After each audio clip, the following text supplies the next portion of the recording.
Hey, it's Ronnie Green again, and of course we're here with Tackle Tuesday.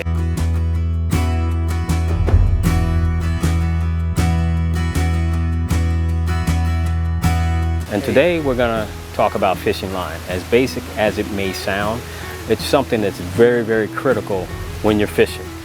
So we'll talk about braid first, we'll talk about mono, and we'll talk about fluorocarbon. Now, why braid? You heard me talk about hooks on another video. Well, braid's important, and the reason is because it has no stretch, okay?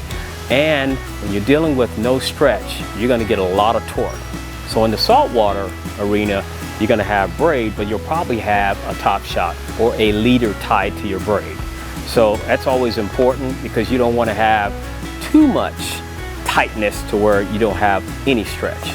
So a top shot is very important, and it also is less visible to the fish. But braid is also good in freshwater setting, especially when you're flipping and punching in that grass.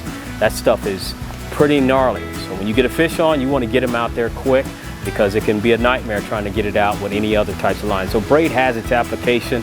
It's a monster and it's a beast, and it's your toughest line out there, and that's what you need when you want to get a fish out. Let's talk about mono. Mono used to be the only thing available for years. Mono has a lot of stretch. It's important. It's a different type of fiber than like a fluorocarbon. And as you can see, when you look at the prices, it's a lot cheaper.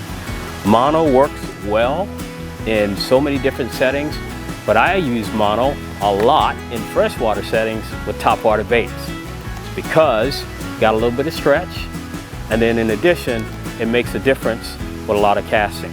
So mono is good, especially when you're taking your son or daughter out, first time fishing.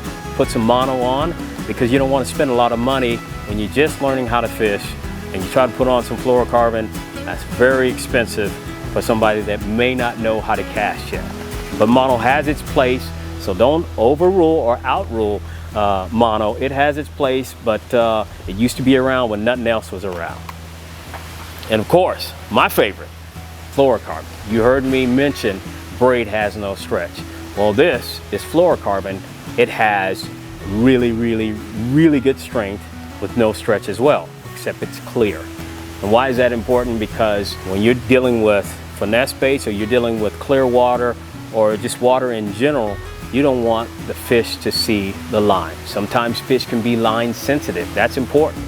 And then you also want to be able to set the hook real well when you actually set the hook. And fluorocarbon is great at that.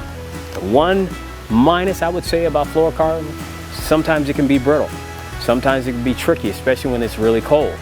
But the one thing I will say through and through, every single day, fluorocarbon wins in my book.